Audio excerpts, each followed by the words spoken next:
우리 오늘 읽은 본문 말씀을 중심으로 하나님 나라의 비밀 이런 제목으로 이 오후 시간에 잠시 하나님 말씀을 상고하기를 원합니다. 우리 예수님의 공생의 사역은 세례 요한에게 세례를 받으시는 것으로 본격적으로 시작되었습니다. 그렇게 많은 무리에게 등장하신 예수님께서는 이제 우리를 구원하시기 위한 그 모든 사역을 이제 감당하시게 되는데, 예수님이 사역하신 그 지역을 우리가 잠시 생각해 보면, 먼저 갈릴리 지역을 중심으로 사역을 하시고 또 점점 남쪽으로 내려가십니다. 그래서 사마리아를 거쳐서 이제 예루살렘, 그곳에서 예수님이 이제 십자가를 지시고 죽으시게 되는 그 장소까지 이제 위에서 밑으로 내려가는 그런 어떤 경로를 우리가 확인할 수 있는데, 오늘 본문에 기록된 이 씨 뿌리는 비유, 이 비유는 예수님께서 이 갈릴리 지역에서 사역하실 때 비유로 하신 그런 말씀이었습니다. 예수님은 가시는 곳마다 하나님 나라의 복음을 증거하시고 또 병자를 고치시기도 하셨습니다. 또 많은 기적을 행하시며 예수님이야말로 바로 하나님의 아들이시요 또 그들이 그렇게도 기다리던 구원자 메시아이심을 나타내셨습니다. 그렇게 많은 무리가 예수님을 따랐는데, 본문 4절에 보시면 각 동네 사람들이 예수께로 나와 큰 무리를 이루니라고 말씀합니다. 여기서 각 동네 사람들이 예수께로 나온다라고 하는 이 동사는 지금 시제가 현재형입니다. 그러니까 계속해서 많은 무리가 예수님께로 몰려오고 있는 그런 상황을 말씀해 주고 있는 것이죠. 그래서 예수님을 보기 위해서, 예수님의 말씀을 듣기 위해서, 또 예수님이 어떤 분이신가 보기 위해서, 또 그분이 행하시는 기적과 병자들을 고치시는 그런 놀라운 일들을 보기 위해서 많은 사람들이 예수님께로 몰려왔습니다. 이런 상황 속에서 예수님은 비유로 말씀하셨는데, 오늘 본문에 기록된 비유는 우리에게 아주 익숙한 씨 뿌리는 비유입니다. 여러분, 씨 뿌리는 비유는 공관복음에 모두 기록되어 있는 비유입니다. 여러분들 잘 아시는 대로 복음서는 마태, 마가, 누가, 요한복음 4복음서로 되어 있고, 또 그 중에서도 마태, 마가, 누가복음을 우리는 공관복음이라 그렇게 부릅니다. 마태, 마가, 누가복음은 공통된 내용들이 많이 나오고, 또 이들의 관점은 다 예수님이 하나님의 아들이시요 또 그분이 우리의 구원자이심을 각각의 관점에서, 그러나 종합적으로 드러내고 있기 때문에 하나의 관점이다. 그래서 공통된 관점, 그래서 공관복음이라 부르고, 요한복음은 조금 또 독특한 요한만의 관점이 있습니다. 그래서 요한복음은 사복음서로 같이 분류하지만 공관복음으로 그렇게 묶지는 않습니다. 그래서 오늘 이 본문에 기록된 씨 뿌리는 비유도 요한복음에는 기록되어 있지 않고 공관복음에만 이렇게 기록되어 있는 비유입니다. 비유의 내용은 이렇습니다. 씨를 뿌리는 자가 이제 씨를 뿌립니다. 그리고 뿌려진 씨는 길가에 떨어지기도 하고 바위 위에 떨어지기도 합니다. 또 어떤 씨는 가시떨기 속에 떨어지기도 하고, 또 더러는 좋은 땅에 떨어지기도 합니다. 길가에 떨어진 씨는 사람들에게 밟히고 공중의 새들이 먹어버렸고, 또 바위 위에 떨어진 씨는 싹이 났다가 습기가 없어서 말라버렸습니다. 그리고 가시떨기 속에 떨어진 씨는 가시가 함께 자라서 기운을 막아서 결실을 맺지 못했습니다. 그러나 좋은 땅에 떨어진 씨는 나서 100배의 결실을 맺었다 하는 내용이 바로 이 씨 뿌리는 비유의 내용입니다. 우리는 이 비유에서 먼저 누가가 지금 강조하고자 하는 것은 하나님의 말씀을 듣는 것에 관심이 있다라고 하는 걸 먼저 기억해야 합니다. 왜냐하면 씨를 뿌리는 것은 말씀이 선포되어 듣는 것이기 때문에 그렇습니다. 후에 예수님께서 이 비유에 대해서 이제 뜻을 풀이를 해 주시는데, 이 예수님의 말씀을 듣는다, 이 듣는다라고 하는 표현이 본문 안에서만 6번이 등장합니다. 8절에, 10절에, 12절에, 13절에, 14절에, 15절에. 예수님이 이 비유를 풀어 주실 때 씨를 뿌리는 것이 말씀을 듣는 것이다, 이렇게 풀어 주십니다. 그러니까 우리가 하나님의 말씀을 듣는 것이 매우 중요하다라는 것을 먼저 우리는 이 씨 뿌리는 비유를 통해 알 수 있습니다. 왜냐하면 이 우리의 믿음이라고 하는 것이 말씀을 듣는 것에서 비롯된다라는 것이기 때문이죠. 그래서 로마서 10장 17절은 이렇게 말씀합니다. 그러므로 믿음은 들음에서 나며 들음은 그리스도의 말씀으로 말미암았느니라. 우리의 믿음은 그리스도의 말씀을 들음에서부터 나오는 것입니다. 그래서 믿음은 어떤 예수님의 기적을 경험했기 때문에, 예수님이 나의 병을 고쳐주셨기 때문에 믿음이 발생된 것이 아니라 그분의 말씀을 들음으로, 그분의 말씀을 들을 때 성령께서 역사하심으로 우리에게 믿음이 발생되었다라고 하는 것이죠. 그런데 어떤 분들은 이 일반적인 말씀을 듣는 것에서 시작된 믿음이 아니라 어떤 새로운 어떤 놀라운 경험을 하고 병 고침을 받았거나 어떤 환상을 듣거나 하나님을 직접적으로 만나고 어떤 신비적인 경험을 통해서 믿음이 생겼다라고 간증하는 분도 있을 수 있습니다. 그러면 분명히 믿음은 그 그리스도의 말씀을 듣는 것에서 나는데, 개인적으로 경험했던 그런 은사들, 그런 경험들은 어떻게 해석할 수가 있을까요? 그런 경험들이 잘못되었고 또 바람직하지 않다라는 것이 아니라, 그 개인적으로 경험된 어떤 하나님의 은사도 말씀을 통해서 반드시 확인이 되어야 합니다.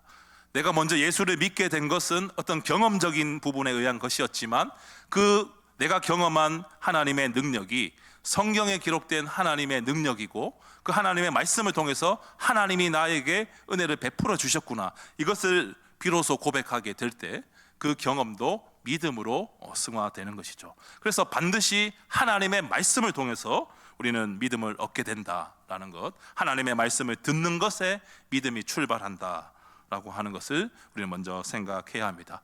그래서 예수님께서도 이 비유를 말씀하실 때 8절 하반절에서 들을 귀 있는 자는 들을지어다 라고 말씀하신 것이죠. 예수님이 이 씨 뿌리는 비유를 말씀하셔도 알아듣는 사람이 있는가 하면 알아듣지 못하는 사람이 있습니다.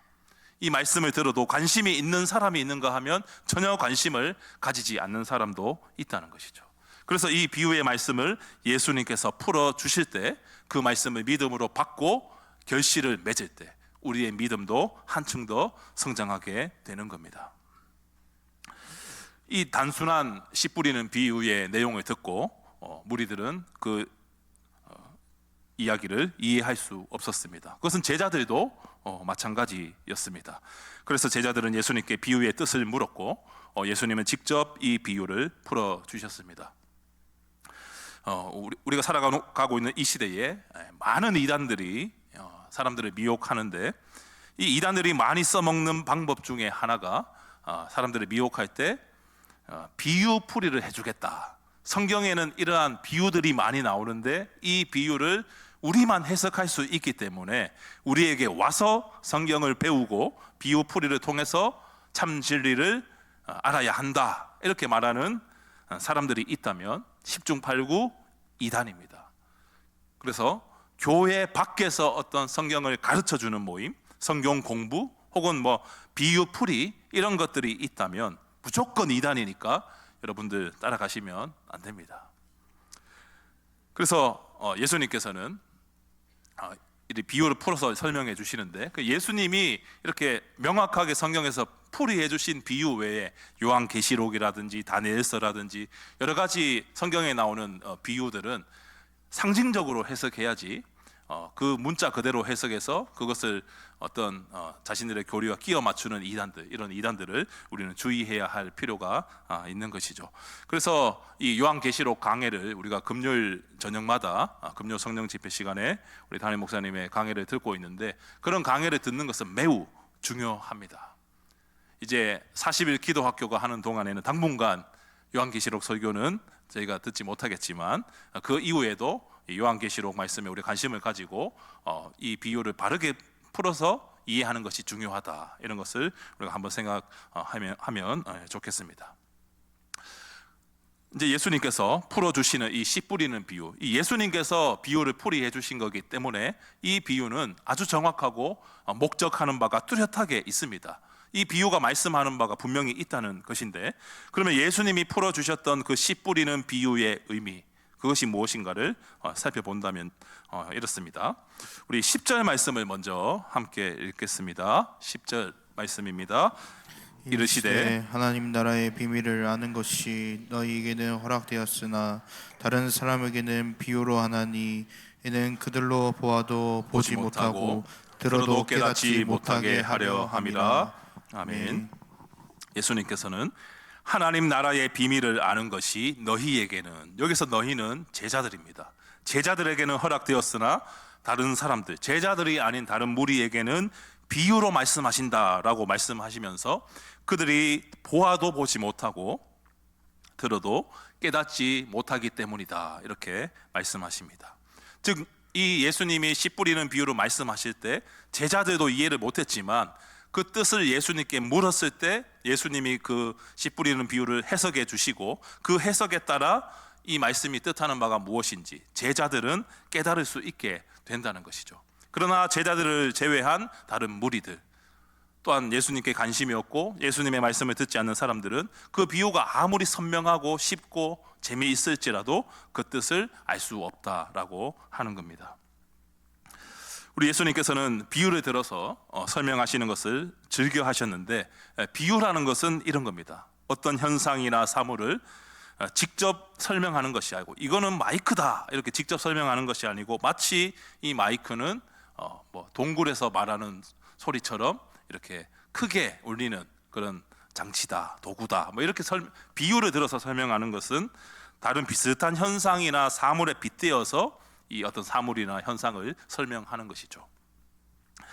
그래서 비유를 듣고 바르게 해석하면 하나님의 말씀을 이해하기도 쉽고 또 재미있고 또 명확하게 이해하게 됩니다. 그래서 비유라고 하는 이 수사법은 아주 효과적으로 하나님 말씀을 전달하는 수단이기도 하지만, 반대로 그 비유를 이해하지 못하면 이게 도대체 무슨 비유지, 무슨 뜻인가 이렇게 헷갈리면서 수수께끼 같은 이야기로 남게 되는 것이죠. 그래서 이 비유에 관심이 없고 제자들이 아닌 다른 무리에게는 이 하나님 나라의 비밀, 이 씨 뿌리는 비유가 그 해석이 감춰져 있고, 또 예수님의 제자들에게는 그러나 이 비유를 예수님이 해석해 주심으로 하나님 나라가 어떠한 비밀을 갖고 있는지 예수님은 풀어서 설명해 주셨습니다. 이 10절 말씀에서 우리가 알 수 있는 것은 씨 뿌리는 비유가 하나님 나라의 비밀을 담고 있다라고 하는 겁니다. 그러면 이 씨 뿌리는 비유가 하나님 나라와 어떤 관계가 있는지 이제 예수님의 풀이를 통해서 확인해 보기를 원합니다. 먼저 씨는 하나님의 말씀입니다. 그리고 씨가 길가에 있다라는 것은 말씀을 들은 자이기는 한데 마귀가 말씀을 마음에서 빼앗는 것이고, 씨가 바위 위에 있다라는 것은 말씀을 들을 때 기쁨으로 받지만 뿌리가 없어서 잠깐 믿다가 어떤 시련이 찾아올 때 배신하는 자입니다. 씨가 가시떨기에 떨어졌다는 것은 말씀을 들었지만 세상의 염려와 재물과 향락의 기운이 막혀서 온전히 결실하지 못하는 자이고, 마지막으로 씨가 좋은 땅에 떨어졌다라고 하는 것은 착하고 좋은 마음으로 말씀을 듣고 지켜서 인내로 결실하는 자를 의미한다. 이것을 예수님께서 11절 이하 15절까지의 말씀에서 풀어 주셨습니다. 이 누가복음에서는 좋은 땅에 떨어진 씨가 몇 배의 결실을 맺었는지는 말씀하지 않지만, 이 똑같은 씨 뿌리는 비유를 기록하고 있는 마가복음 4장 20절에서는 30배, 60배, 100배의 결실을 맺었다 그렇게 말씀하고, 마태복음 13장 8절에서는 마가복음과 반대로 100배, 60배, 30배의 결실을 맺는다 그렇게 말씀합니다. 누가는 몇 배라고 말하진 않았지만 분명히 좋은 땅에 떨어진 씨는 나서 결실을 맺는다라고 말씀하고 있습니다. 그래서 우리는 씨 뿌리는 비유를 전통적으로 우리의 마음이, 하나님의 말씀을 받는 우리의 마음이 좋은 땅이 되어서, 길가도 아니고 가시떨기도 아니고 바위 위도 아니고 우리의 마음이 좋은 땅이 되어서 하나님의 말씀을 받아야 결실을 맺을 수 있다. 30배, 60배, 100배의 결실을 맺읍시다, 이렇게 결론을 내릴 때가 많습니다.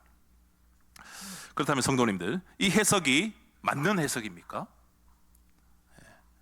맞는 해석이죠. 분명 우리의 마음이 좋은 땅이 되어서 하나님의 말씀을 받고 100배의 결실을 맺어야 할 줄 믿습니다.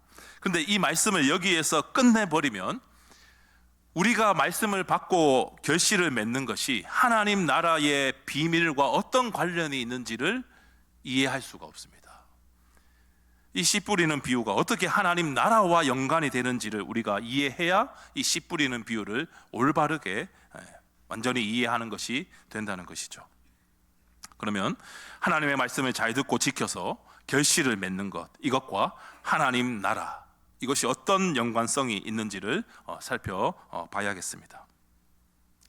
하나님 나라는 이런 나라입니다. 하나님 나라는 하나님의 말씀을 받고 하나님의 말씀이 선포되어 그 말씀을 믿음으로 받을 뿐만 아니라 그 말씀이 효과적으로 작동되어 말씀의 능력을 경험하게 되는 신자의 삶, 그것이 바로 하나님의 나라다라고 하는 것이죠. 그러니까 우리가 하나님의 말씀을 들을 때 그것을 믿음으로 받는 것도 중요하지, 우리 마음이 좋은 땅이 되는 것도 중요하지만 그와 더불어 그 말씀을 받을 때 그 말씀을 믿음으로 받고 또 깊이 그 말씀을 생각하고 내가 그 말씀을 어떻게 지킬 것인가 숙고하면서 그렇게 그 말씀을 지켜 행할 때 우리의 삶에서 하나님의 나라가 임한다라고 하는 겁니다. 우리가 말씀을 듣고 생각하고 그 말씀을 지켜 행할 때 이 말씀의 의미가 무엇인지 고민하면서 내 삶에 하나님의 나라가 이루어질 수 있도록 그 말씀을 지켜 행하는 그 신자의 삶, 그 삶은 때로는 바위 위와 같고 가시떨기와 같고 어떨 때는 그 말씀을 생각하지도 못하는 길가와 같은 그런 우리의 심령일 때가 있지만 그 우리의 마음의 밭에 계속해서 하나님의 말씀을 뿌리고 하나님의 말씀을 받고 하나님의 말씀을 가까이 하고 묵상하고 생각하고 그 말씀을 어떻게 지켜 행할 것인가 고민할 때 하나님께서 말씀을 통해 우리에게 역사하신다라고 하는 것이죠. 그래서 우리는 끊임없이 하나님의 말씀을 들어야 합니다. 하나님의 말씀을 듣고 묵상해야 합니다. 그리고 그 하나님의 말씀의 씨앗이 우리의 심령에 뿌려졌을 때 계속해서 물을 주는 행위를 해야 합니다. 그 행위가 무엇입니까? 계속해서 그 말씀을 묵상하고 생각하고 지켜 행하기 위해 애를 쓰는 겁니다. 그게 그 말씀의 씨앗에 물을 주고 거름을 주고 정성껏 가꾸는 행위라는 것이죠. 그렇게 할 때 하나님께서는 우리의 삶 가운데 말씀을 통해 역사하십니다. 바울은 이와 관련해서 고린도전서 3장 6절과 7절에서 이렇게 말씀합니다. 우리 이 말씀 같이 한번 읽으려고 했는데 안 떠서 제가 읽겠습니다.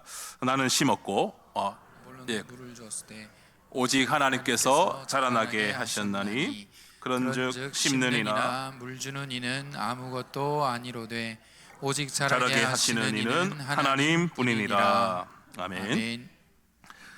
우리가 계속해서 하나님의 말씀을 듣고 그 말씀이 자라갈 수 있도록 우리의 삶에서 하나님의 말씀을 통해 하나님 나라가 경험되도록 계속해서 물을 주고 거름을 주는 행위는 우리가 해야 됩니다. 그러나 결과적으로 그 말씀이 열매를 맺고 결실을 맺고 하나님 나라가 이루어지도록 우리 가운데 역사하시는 분은 누구십니까? 하나님이시다라고 하는 것이죠. 그래서 우리는 지속적으로 말씀을 받아야 하고 그 말씀을 지켜 행하기 위해 모든 노력을 다해야 합니다. 그리고 그 위에 하나님의 은혜가 더해져야 하는 겁니다. 그래서 말씀을 통해 하나님께서는 우리를 자라게 하시고 결실을 맺게 하시고 또 우리에게 우리 삶 가운데 하나님의 나라가 임하는 것을 경험하게 하십니다. 그래서 하나님의 말씀을 날마다 받고 그 말씀을 통하여 우리가 힘을 얻고 그 말씀이 우리 삶 가운데서 경험되고 하나님의 능력이 우리 삶 가운데 나타나는 것, 말씀을 통하여 이 세상을 우리가 믿음으로 넉넉히 이기는 삶을 살아가는 것, 그것이 하나님의 나라가 우리 가운데 이루어지는 겁니다. 그렇다면 이렇게 하나님의 말씀을 받아서 우리의 삶 가운데 하나님의 나라가 경험되는 것, 이것을 더 실천적으로 적용을 해 보기를 원합니다. 우리가 말씀을 들을 때 때로는 길가처럼 말씀의 씨앗을 빼앗기기도 하고 또 마귀가 우리의 말씀을 빼앗아 가기도 합니다. 기쁨으로 말씀을 받았지만 세상의 염려와 근심 때문에 말씀을 잊어버릴 때도 많이 있습니다. 그렇다고 해서 우리는 결코 낙심할 필요가 없습니다. 왜냐하면 계속해서 하나님의 말씀의 씨앗은 우리에게 뿌려지기 때문에 그렇습니다. 그래서 날마다 우리가 하나님 앞에 나와 말씀을 듣고 말씀을 묵상하는 것 매우 중요한 일입니다. 끊임없이 매일매일 우리는 하나님의 말씀의 씨를 공급받아야 합니다. 그래서 종교개혁자 루터는 이 말씀 묵상을 두고 이런 말을 했습니다. 말씀 묵상은 말씀을 잘 듣는 것과 말씀에 대한 끊임없는 기억이다, 이렇게 말했습니다.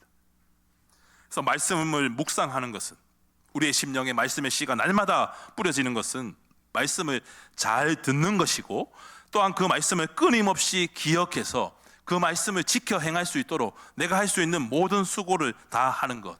그래서 지금은 내 마음이 비록 바위 위와 같고 가시떨기와 같고 길가와 같을지라도 계속해서 그 말씀을 받기 위해서 애쓰고 말씀을 듣고 묵상할 때 우리의 마음의 밭이 어떻게 됩니까? 갈아엎어진다는 것이죠. 이 성경의 표현에 의하면 우리의 마음의 밭이 기경된다라고 하는 겁니다. 이렇게 우리가 하나님 말씀을 듣고 숙고하며 또 그 말씀대로 순종할 때 하나님 나라는 우리 가운데 임합니다. 말씀대로 순종하는 것이 힘들지만 인내하면서 견딜 때, 때로는 비바람을 맞아서 이 말씀의 씨가 힘들고 외롭고 싹을 틔우지 못하고, 때로는 뿌리가 나는 것 같지만 우리의 염려 근심 때문에 흔들리고, 또한 싹이 나지만 우리의 욕심도 같이 자라서 무엇이 알곡인지 가라지인지 우리 심령의 말씀에 이 구분을 하지 못할 때, 그런 어려움이 우리 가운데 있을지라도 계속해서 그 말씀을 우리에게 씨앗을 뿌리고 물을 주고 걸음을 주고 그렇게 말씀을 생각하고 우리 심령을 가꿀 때 하나님 우리 가운데 역사하시고 은혜를 베푸신다는 사실입니다. 그래서 우리가 꼭 기억해야 될 것은 바로 하나님의 말씀은 하나님의 역사하시는 수단이고, 말씀을 통해 하나님은 우리에게 은혜를 주시고 이 말씀을 통해 우리에게 하나님의 나라를 경험하게 하신다는 겁니다. 씨 뿌리는 자의 비유를 듣고 우리가 하나님의 말씀을 받아서 결실을 맺을 때 이게 하나님의 나라가 우리 가운데 임한다라는 것을 이해할 때 씨 뿌리는 비유와 하나님 나라가 연결이 되는 겁니다. 여러분, 하나님 나라는 분명히 공간적인 개념으로 이 지상이 아니라, 우리가 살고 있는 이 땅이 아니라 하나님이 계신 그곳, 천상, 하나님 나라, 공간적으로는 저 천상 하늘이 하나님이 계신 그곳이 하나님 나라일 것입니다. 그러나 하나님께서는 늘 우리와 함께 하시고 이 땅을 살아가는 우리 삶 가운데 함께 하시기에 신자가 머무는 모든 곳은 곧 하나님의 나라가 됩니다.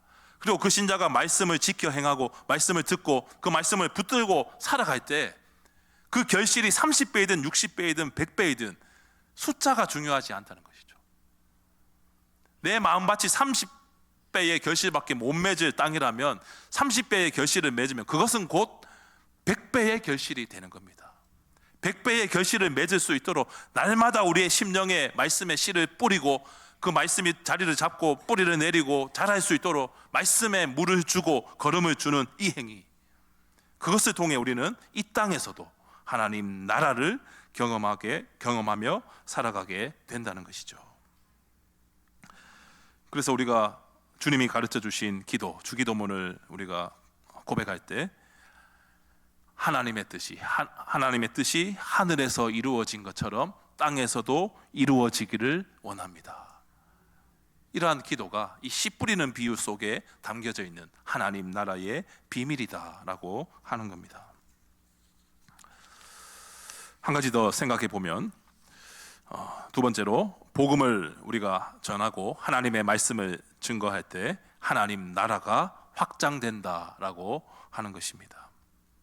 그래서 말씀을 통해 임하는 하나님의 나라는 우리의 삶뿐만 아니라 세상 가운데 더 확장되어 나가야 합니다. 주님이 재림하실 때 영원한 하나님의 나라가 완성이 되겠지만 그 전까지 우리는 여전히 불완전한 이 세상을 살아갑니다. 그렇게 우리가 아무리 하나님의 말씀을 지켜 행하고 하나님 말씀을 우리가 통해서 하나님의 나라를 이 땅에서 경험하려고 해도 여전히 우리 가운데도 죄가 있고 세상도 악하고 죄가 가득하기 때문에 완전한 하나님 나라를 이 땅에서는 경험할 수 없습니다. 그 하나님의 영원한 하나님의 나라의 완성은 우리 주님이 다시 오실 때 완성될 겁니다. 그럼에도 불구하고 이 하나님의 나라가 이 땅에서도 확장되어 가도록 우리는 부지런히 씨를 뿌리는 자가 되어야 합니다. 하나님의 말씀을 전하는 자가 우리가 되어야 한다는 것이죠. 전통적으로 이 씨 뿌리는 비유는 하나님의 말씀을 우리의 마음의 밭에 뿌려서 결실을 맺는 걸로 이해했다면, 이제는 더 나아가서 우리가 하나님의 말씀, 이 씨를 뿌리는 자가 되어야 한다라고 하는 겁니다.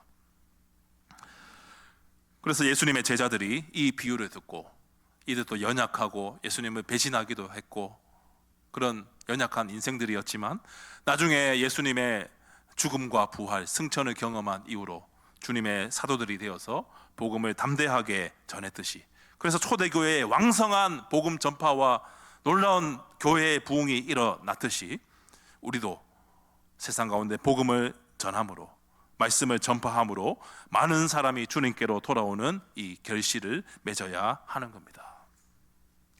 그래서 조금씩 믿는 자들의 수가 많아지고 하나님의 말씀이 세상 가운데로 전파되어 나가는 것, 이게 하나님 나라의 확장성입니다. 날마다 하나님의 나라는 넓어져야 하고 하나님의 나라는 확장되어야 한다라고 하는 것이죠. 물론 세상 모든 사람들이 우리가 전하는 복음에 반응하지는 않을 것입니다. 복음을 전할 때 우리를 외면하는 자들이 있고, 예수님을 전할 때 예수님을 도무지 믿지 않으려는 사람들이 많을 것입니다. 그럼에도 불구하고 우리는 낙심하지 말아야 합니다. 왜냐하면 우리는 씨를 열심히 뿌리는 것이 우리의 사명이고, 그 뿌린 씨를 통해서 열매 맺게 하시는 분, 그분은 하나님이시기 때문에 그렇습니다. 씨를 뿌리는 일, 그리고 그 뿌린 씨에 계속해서 물을 주고 거름을 주는 일은 우리가 해야 합니다. 날마다 말씀을 전하고 전도 대상자를 정해서 전도하고, 그 사람이 말씀을 받지 않을지라도 또 전도하고, 이게 또 씨를 뿌리는 겁니다. 조금씩 교회에 올 수 있는 가능성이 보이면 식사도 대접하고, 또 어떤 교회 행사가 있을 때 초대하고, 이게 물을 주고 거름을 주는 것이죠. 계속해서 우리는 이 복음의 확장성, 하나님 나라의 확장을 위해 부지런히 복음을 증거하는 삶을 살아야 합니다. 사랑하는 성도님들, 얼마나 우리는 하나님 나라의 확장에 관심이 있습니까? 복음을 전하고 많은 사람을 그리스도께로 인도하는 일에 얼마나 관심이 있습니까? 이번 주 화요일부터 우리 전도팀의 전도가 시작이 될 겁니다. 그러면 이제 아파트에 가서 혹은 뭐 병원에 가서 이렇게 노방 전도를 하게 될 텐데, 여러분, 노방 전도를 아주 열심히 하면 몇 명 정도 교회에 올까요? 제가 다른 교회에서도 전도 담당을 한 적이 있습니다만은, 아무리 커피를 끓여가지고 100명의 그 커피를 마시고 전도지를 줘도 한 명도 올까 말까입니다. 어쩌면 아예 안 올 가능성이 더 많고요. 그렇게 따지면 우리가 전도하는 일, 노방 전도가 효율성으로 따지면 제로입니다. 제로. 하나마나 효과가 없기 때문에 전도 안 해야 된다는 결론이 난다는 것이죠. 여러분, 그렇습니까? 여러분, 전도는 하나님 말씀 증거하고 많은 사람들 예수님께로 인도하는 것, 이거는 효율성으로만 따지면 안 됩니다.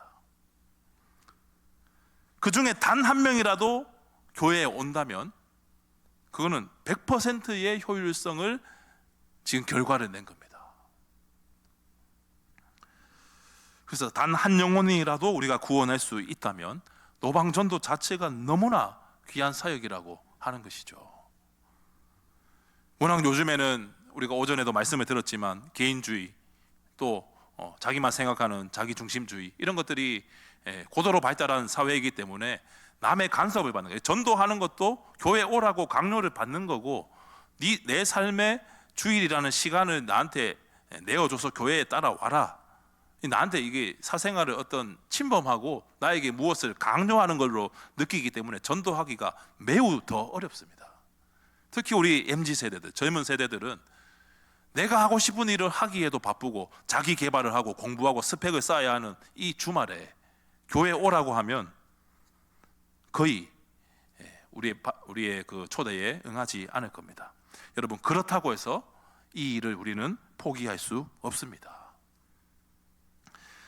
전도에, 복음 전하는 일에, 하나님 말씀 전하는 일에, 영혼을 구원하는 일에, 하나님 나라를 확장하는 일에 효율성만 가지고 몇 명이 오냐 이걸 볼 게 아니고 그 일에 오히려 관심이 전혀 없는 게 문제입니다.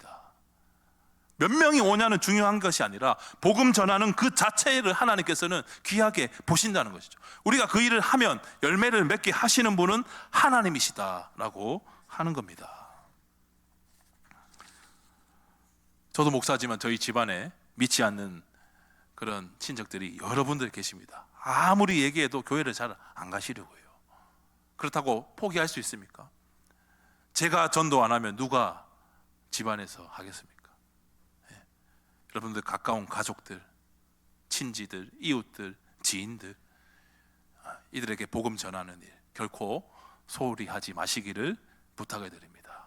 여러분, 이게 하나님 나라의 확장입니다. 하나님의 말씀이 내 삶 가운데서 이루어지듯이 내 이웃에게, 내 가족에게, 믿지 않는 저희 영혼에게도 하나님의 말씀이 임하고 하나님 나라가 임하기를 바라며, 그렇게 하나님의 나라를 전하는 것, 말씀을 전하는 것, 그게 바로 우리의 사명인 줄로 믿습니다. 말씀을 마치려고 하는데, 하나님의 나라는 이 씨 뿌리는 비유를 통해서 우리에게 명백히 보여졌습니다. 그래서 하나님의 이 나라가 무엇인가, 또 하나님 나라가 어떻게 우리에게 임하는가를 우리가 말씀을 통해 살펴보았는데, 하나님의 나라는 말씀을 늘 읽고 묵상하며 세상의 유혹과 시험 속에서도 말씀대로 살 수 있도록 우리가 할 수 있는 모든 노력을 다할 때 하나님의 나라가 우리 가운데 임하는, 말씀의 통치가 임하는 우리의 삶, 그것이 바로 하나님의 나라입니다. 그렇게 우리는 부지런히 말씀을 가까이 해야 되고 부지런히 말씀을 묵상하며 그 말씀을 지켜 행함으로 우리 가운데 하나님 나라가 임하는 것을 경험해야 합니다. 둘째로, 하나님 나라는 점점 확장되어야 합니다. 그렇게 복음을 힘써 전파해서 하나님 나라를 확장시켜 나가는 이 귀한 사명을 우리가 잘 감당해야 될 겁니다. 이처럼 씨 뿌리는 비유를 통해서 우리가 하나님 나라의 비밀을 기억해서 말씀을 통해 우리 삶에서 하나님의 나라를 경험하고 이 나라가 점점 이 땅에서도 확장되어가는, 하나님의 사람들이 많아지고 초대교회처럼 이 복음의 역사가 흥황케 되는 그러한 은혜가 우리 삶 가운데, 우리 경산교회 모든 믿음의 건속들 위해 충만하시기를 예수님의 이름으로 간절히 소망합니다.